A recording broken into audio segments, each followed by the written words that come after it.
Hi, very good morning. I'm Dr. Janak Patel, MD, General Physician. We'll be talking on one of the interesting topic that is respiratory failure, which you will see once in a while in your everyday practice.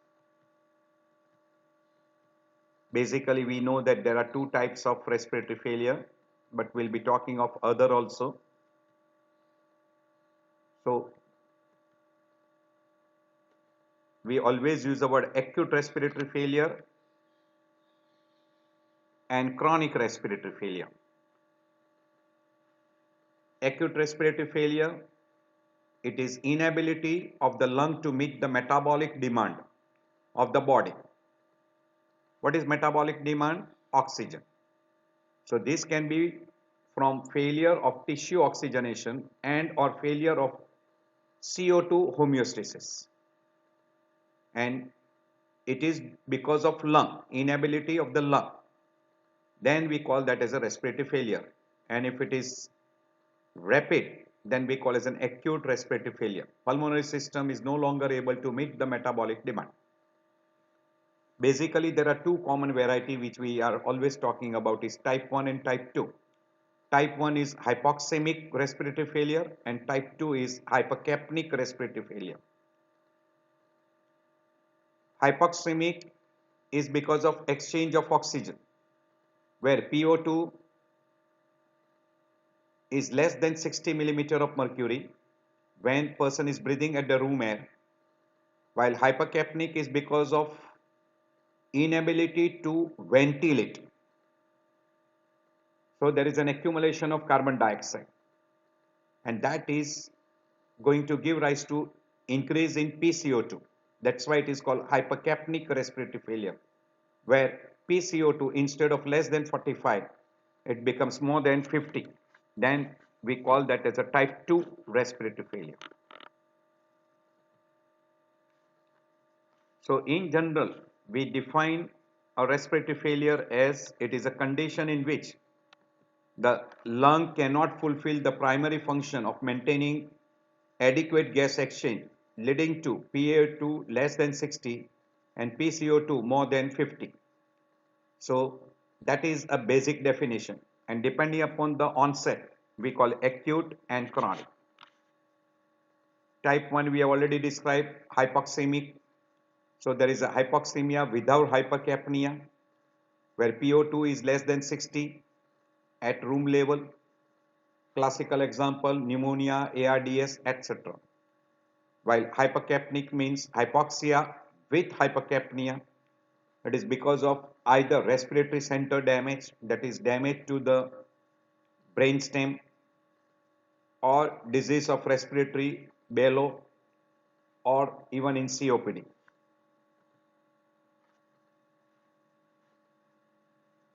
So if lung fails, that is exchange at the level of alveoli, so PaO2 is less, PCO2 is normal or decreased, it is hypoxic respiratory failure. But if the central nervous system or muscles does not ventilate, so you have got a hypoxia with hypercapnia, then it is called type 2 respiratory failure. So type 2 is also called as a pump failure or central. This is peripheral, or this is because of lung.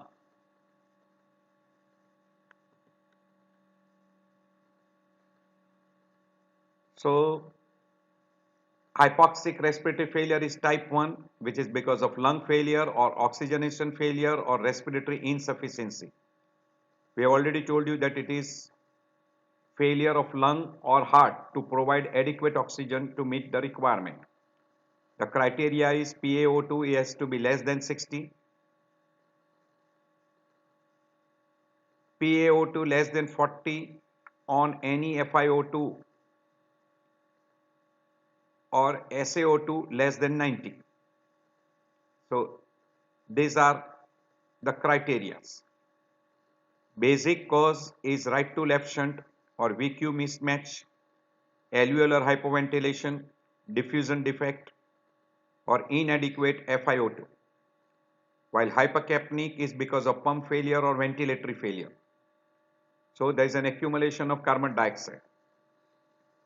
In acute, there is increase in PaCO2 more than 50 or acutely above the normal baseline in COPD with concurrent decrease in pulmonary hypertension less than 7.3. So pH reduces less than 7.3.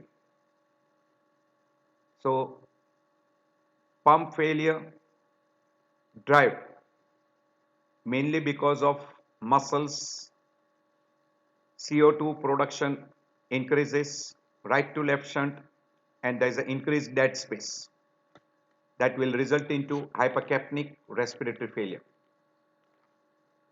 You can divide into acute and chronic. Acute will usually occur within minutes to hours, while chronic will take several days or even more than week.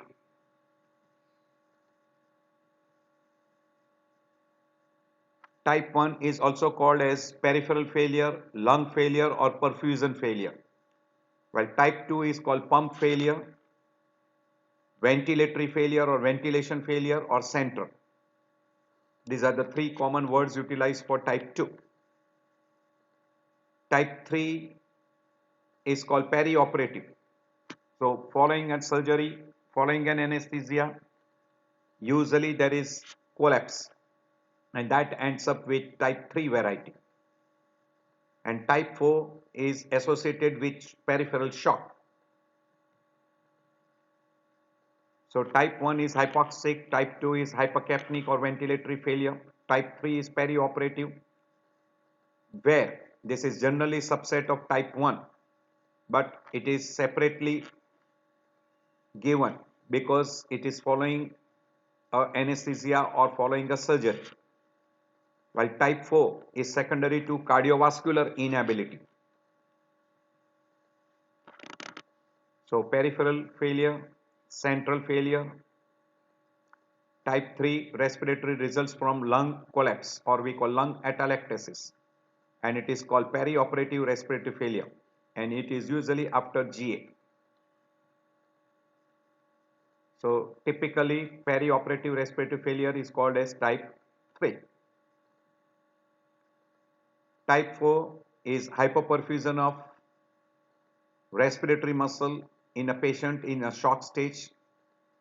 Normally respiratory muscle consumes less than 5% of total cardiac output and oxygen delivery.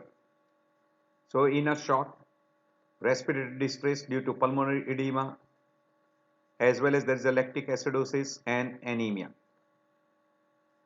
So type 4 is secondary due to shock. So goal of ventilation is to stabilize the gas exchange and upload the respiratory muscle, lowering the oxygen consumption. Very commonly this is classical seen in cardiogenic, hypovolemic or septic shock. This is the etiology which you can see here.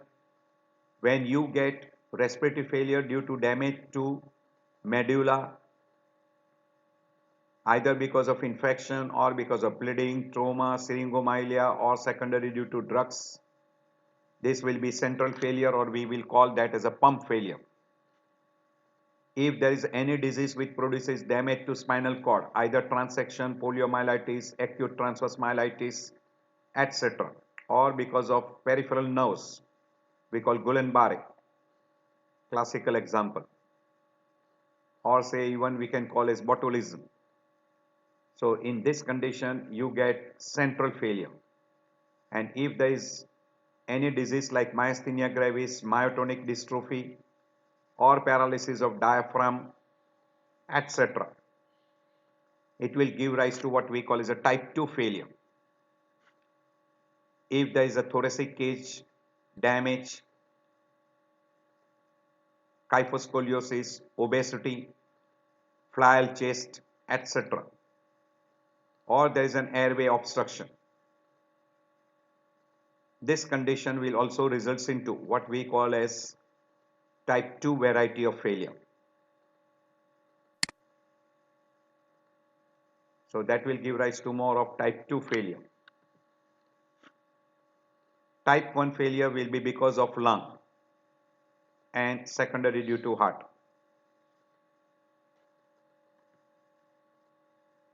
You can divide into acute and chronic. So the common causes of acute respiratory failure, which is type 1, pneumonia comes topmost on the list. Cardiogenic or non-cardiogenic pulmonary edema like ARDS, non-cardiogenic is ARDS, or you come across cardiogenic pulmonary edema, massive pulmonary embolism, pulmonary hypertension, etc. So these are all lung pathology. While type 2 respiratory failure very commonly because of central or neurological, we already mentioned, damage to brainstem either because of infection, trauma, vascular, or because of damage to spinal cord or damage to peripheral nerves supplying diaphragm and intercostal muscles. Classical example, Guillain-Barré, spinal cord injury, peripheral injury, or neuromuscular junction like what we call as a botulism, myasthenia gravis, myotonic disorders, those conditions. As far as lung is concerned, bronchial asthma, COPD, or upper airway obstruction, that can also. Rarely because of the, we call thoracic cage abnormality, like severe kyphoscoliosis, can end up with type 2 respiratory failure.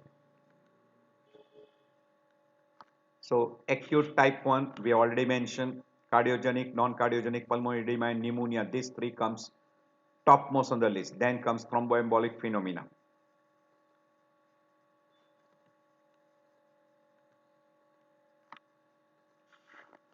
We have already mentioned this, cardiogenic, pneumonia, ARDS comes topmost on the list. Extrapulmonary causes of ARDS, atelectasis, aspiration, pneumonia, etc. Some of these can be life-threatening condition like acute severe asthma, COPD exacerbation, severe pneumonia, acute respiratory distress syndrome, massive pulmonary embolism. These are life-threatening conditions. Of this, some of these can produce even type 2. Chronic type 1, very frequently you will come across in fibrosing alveolitis, interstitial pulmonary fibrosis, chronic pulmonary edema, chronic thromboembolism leading to pulmonary hypertension.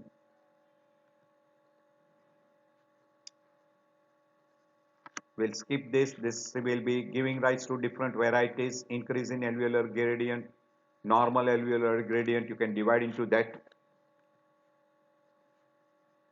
In type 2 acute variety, upper airway obstruction, severe bronchial asthma, acute CNS disorders, myasthenia gravis, Guillain-Barré, acute exacerbation of COPD, pneumothorax, etc. This condition will produce hypercapnic respiratory failure.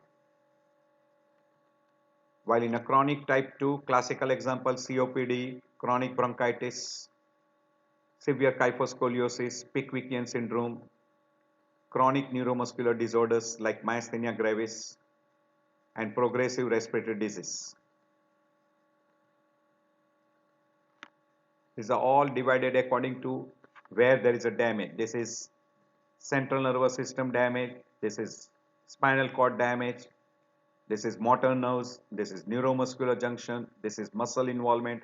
All this condition will give rise to central variety, or we call type 2 failure. At your leisure time you can go through.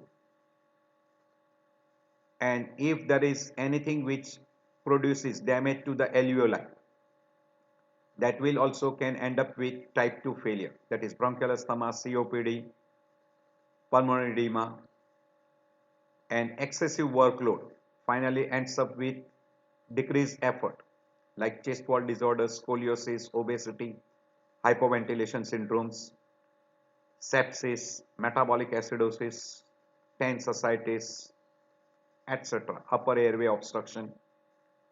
This will all lead to what we call as type 2 failure. So this is, you can divide into generator, so that is central nervous system, pump, that is chest wall and neuromuscular, and this is effector organs. Again, this is for type 2 failure. At your leisure time, if you are interested, this is for type 3 during anesthesia, and the common mechanism is atelectasis, second common is pneumonia, and third is aspiration. And then it can end up with ARDS, and when it ends up with ARDS, it will give rise to type 1 variety, more of type 1. Even congestive heart failure can be because of volume overload. This will be the etiology for type 3. And in type 4, we have already mentioned cardiogenic, hypovolumic, and septic shock. Hypoxic variety, hypercapnic variety, may be acute, may be chronic. Third, perioperative and shock stage. What is basically happening in type 2? In type 2, because of damage to the brainstem or spinal cord or peripheral nerves or intercostal muscle, diaphragm, etc., there is a decreased ventilation, and because of decreased ventilation, there is an accumulation of carbon dioxide. And secondary to accumulation of carbon dioxide, and now the respiratory center fails to increase the respiratory rate, so there is bradypnea, and there is accumulation of carbon dioxide leading to hypercapnic respiratory failure.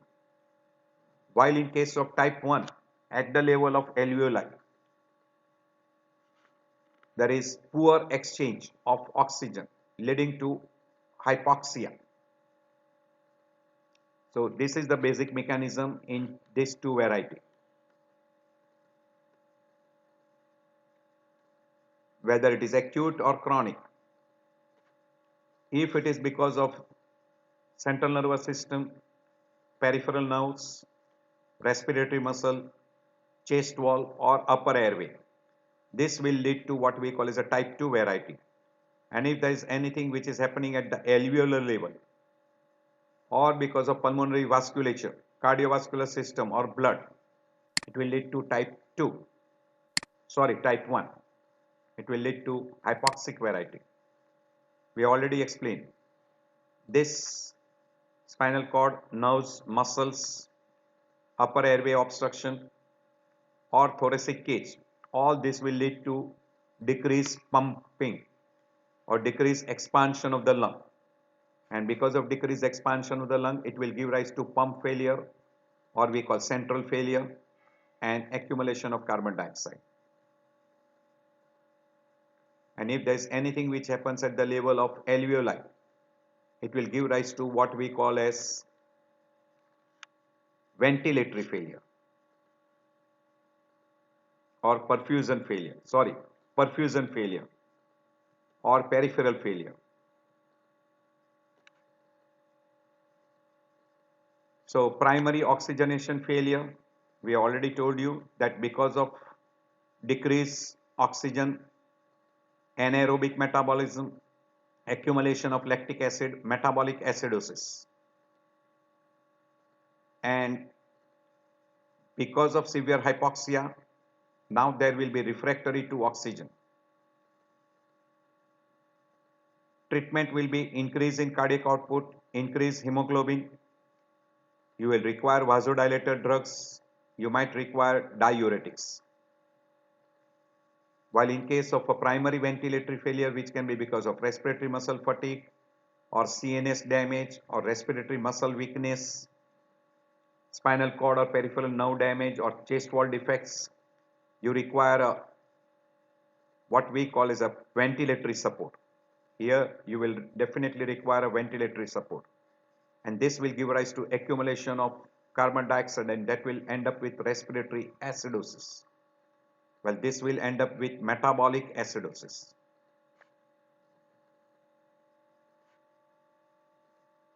And this is the difference what will happen in an arterial blood venous blood, and supplementary oxygen. Can it increase the PaO2? It will increase in hypoventilation. Yes. So that will be there in a person who is having hypoventilation, that is type 2 failure.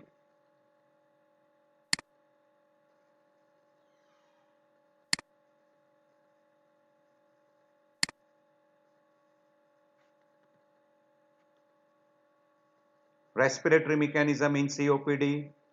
In COPD exacerbation, there is an airway obstruction, increase in resistance, expiratory flow limitations that will end up with increased and expiratory pressure, dynamic hyperinflation, increased work of breathing, respiratory muscle will get fatigued, and then you will have accumulation of carbon dioxide.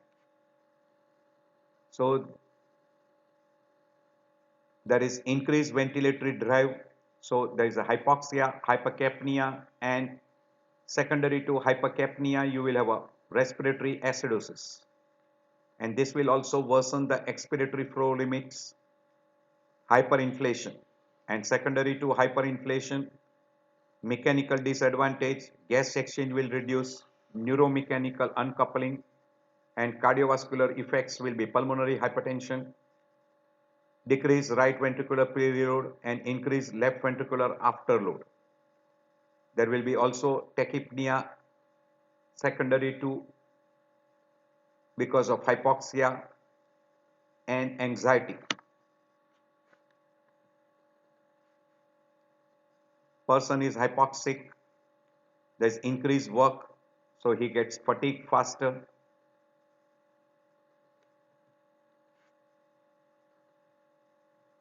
So slowly the respiratory center does not get stimulated by hypoxia and because of acidosis. And that will give rise to two varieties, hypoxic and hypercapnic respiratory failure, which can be acute or chronic. So as far as the clinical picture is concerned, we divide into two big groups. Third is perioperative and fourth is secondary due to shock stage. So we have got presentation of respiratory failure, hypoxic, hypercapnic plus manifestation of precipitating factors.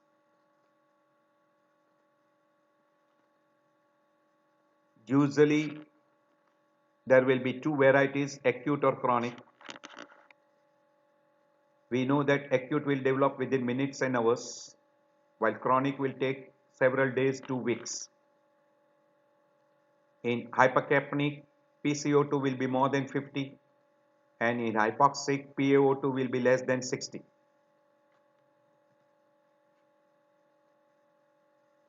So in hypoxic variety, the person will come very frequently with dyspnea, cyanosis, confusion, somnolence, may get even hysterexis, fits, tachycardia, cardiac arrhythmias, tachypnea, accessory muscle will be working, nasal flaring, intercostal muscle recession. In a chronic variety, you can come across with polycythemia, pulmonary hypertension, cor pulmonale, and right side heart failure. This will be all because of hypoxia. Secondary to hypercapnia, person will have an increased blood flow, increased CSF pressure, headache, hysterexis, papilledema, warm extremities, collapsing pulse.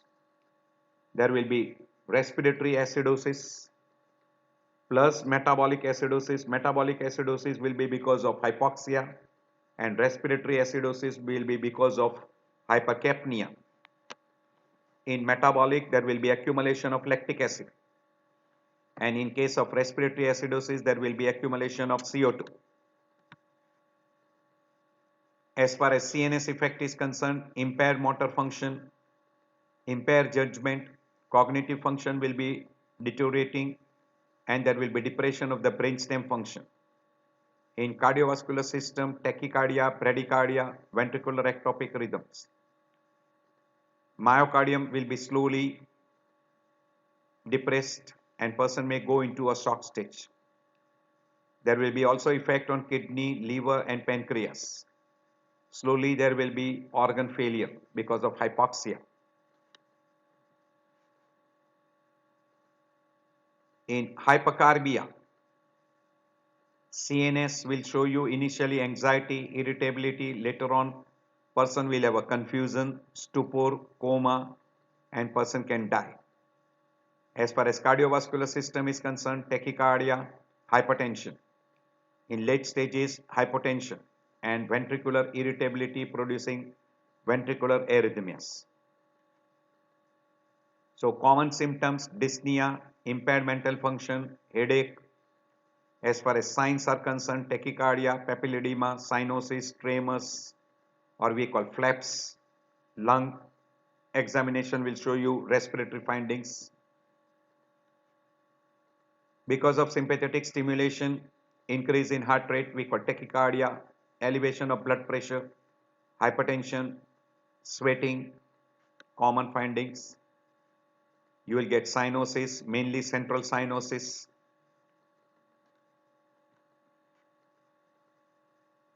Respiratory distress signs, dyspnea, nasal flaring, tachypnea, headache, restlessness, confusion, tachycardia, cyanosis, arrhythmias, tachycardia, etc.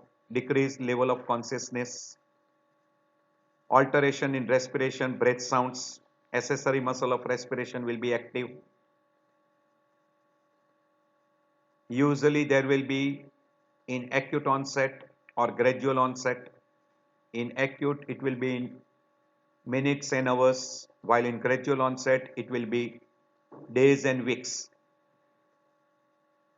If there is a sudden decrease in PaO2 or rapid increase in PCO2, it is usually very common in acute and it is a serious condition.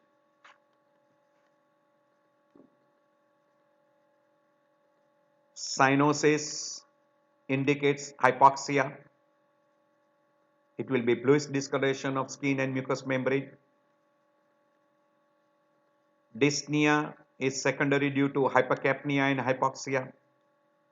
There may be paradoxical breathing because of excess of hypercapnia, carbon dioxide, confusion, somnolence, coma, and even person can get convulsions. Polycythemia is very frequently because of chronic hypoxia. Polycythemia will be very commonly seen in a chronic condition rather than acute condition.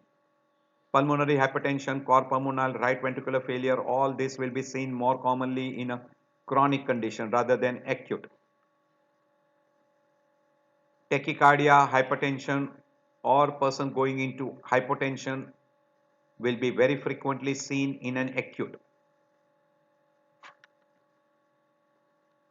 So in an acute you can get a neuropsychiatric symptoms, circulatory, cardiovascular symptoms and signs. In GI tract, liver function will be impaired, SGOT will be elevated, you will have a mucosal erosion, stress ulcer, GI bleeding. In kidney, you can have a blood urea elevation, proteinuria, hematuria, cast, we call as acute tubular necrosis.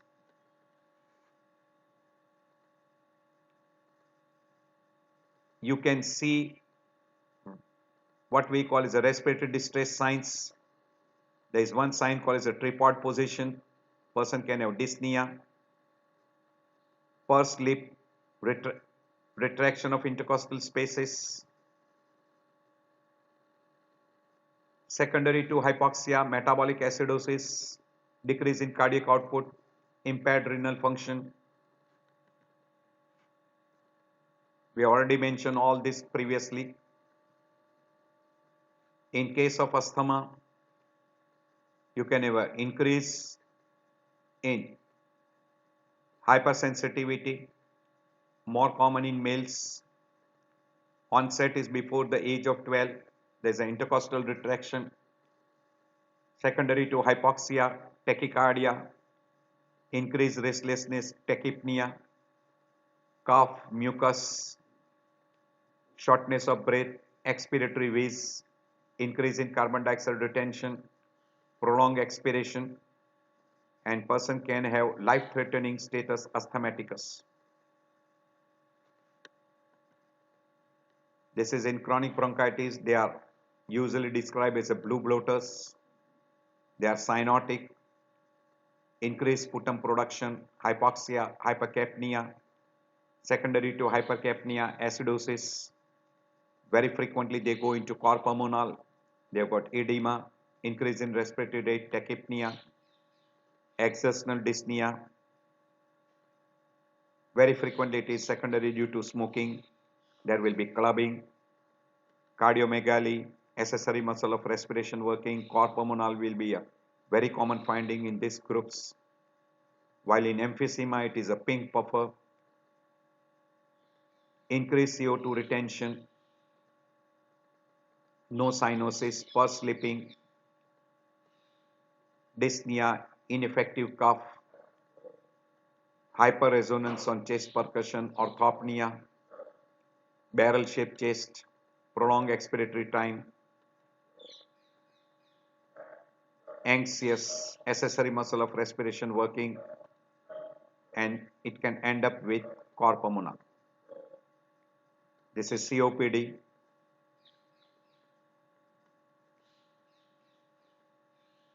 You have to differentiate between ARDS and cardiogenic edema. We have already discussed previously in ARDS chapter. So you can go through even in a left ventricular failure also, that is cardiogenic edema. We have discussed this particular part. So whenever a person comes with a respiratory distress, this is a simple slide you can go through. First, always try to find out whether the respiratory airway is patent or not. Then hypoxia.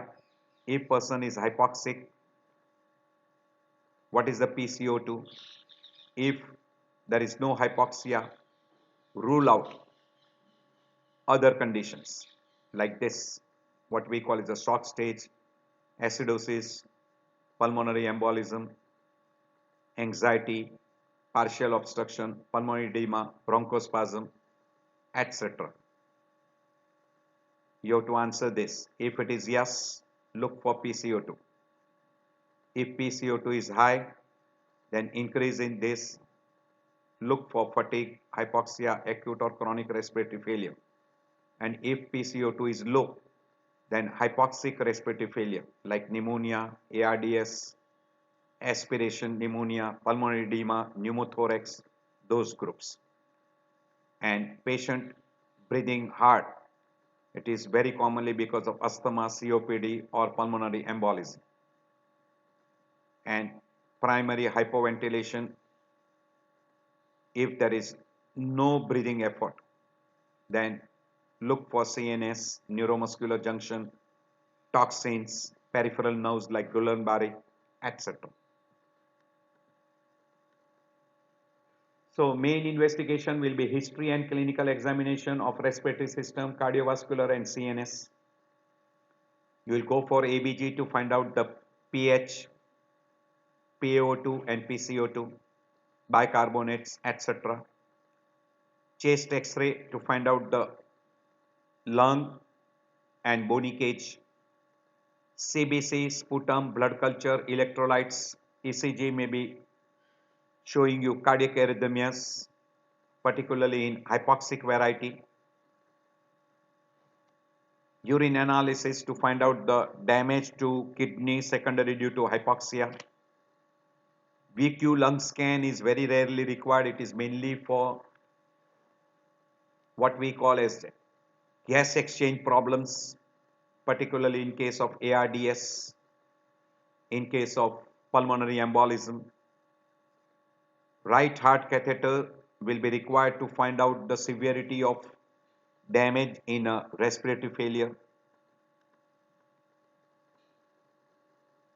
So anemia, polycythemia will be seen in person with chronic hypoxia.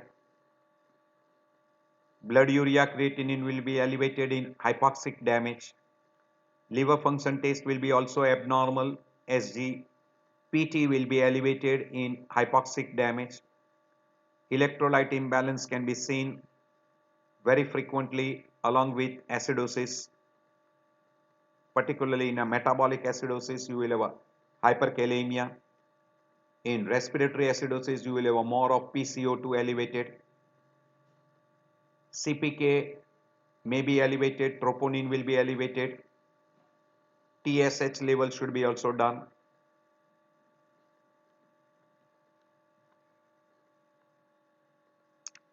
Chest X-ray, echocardiography and PFT is very important. PFT will help you to rule out the basic respiratory disorders, obstructive or non-obstructive groups.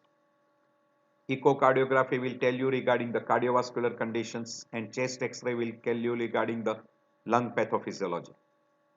ECG is not of much help, but still, in a case of a respiratory failure, you may come across cardiac arrhythmia, which can be dangerous and it is very common in hypoxic damage with metabolic acidosis. So these are all the different investigation. X-ray chest is a must. And if required, you can go for a CT. As far as management is concerned, correction of hypoxia by giving oxygen, correction of hypercarbia and hypercapnia, where you can use ventilation, which can be non-invasive ventilation, respiratory dialysis can be tried, and always treat the basic etiology. So etiology management comes first. Along with that, keep airway patent. Oxygen therapy is absolutely necessary. Sometimes you might require respiratory stimulant and mechanical ventilation to correct carbon dioxide retention. General supportive care in the form of a critical care, infection control, electrolyte and acid-base imbalance management, and management of basic etiology like cor pulmonale, pulmonary encephalopathy, multi-organ dysfunction syndromes, nutritional supports, etc. So the aim is divided into treatment of hypoxia, treatment of hypercapnia, unload the respiratory muscle by giving ventilatory support, managing autopep, and managing atelectasis. That is the most common cause in type 3. And during ventilation, you have to protect the lung and do lung recruitment. So maintenance of adequate oxygen delivery, mechanical ventilation, and treatment of the basic cause. So treat respiratory infections, avoid alcohol, avoid smoking, treatment of heart failure. If person is having pulmonary embolism, treatment of pulmonary embolism. This is in short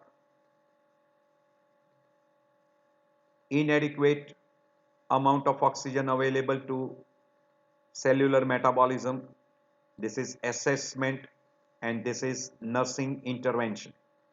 In nursing intervention, oxygen, expectorant, ambulation, maintain good pulmonary hygiene, fluid, suction, cough, deep breath positions, take care of airway, vital signs, arrhythmias, evaluate the routine diagnosis measurement, stay calm, notify the doctor, chest movement, treatment of chest pain, underlying conditions, position, stay with clients, etc. These are all the things which you do and this is how you assess whether it is acute or chronic, whether it is hypoxic or hypercapnic, and what are the complications. You go for all differential diagnosis. You will go for ABG, hemoglobin, clinical examination, history, pulse oximetry, etc.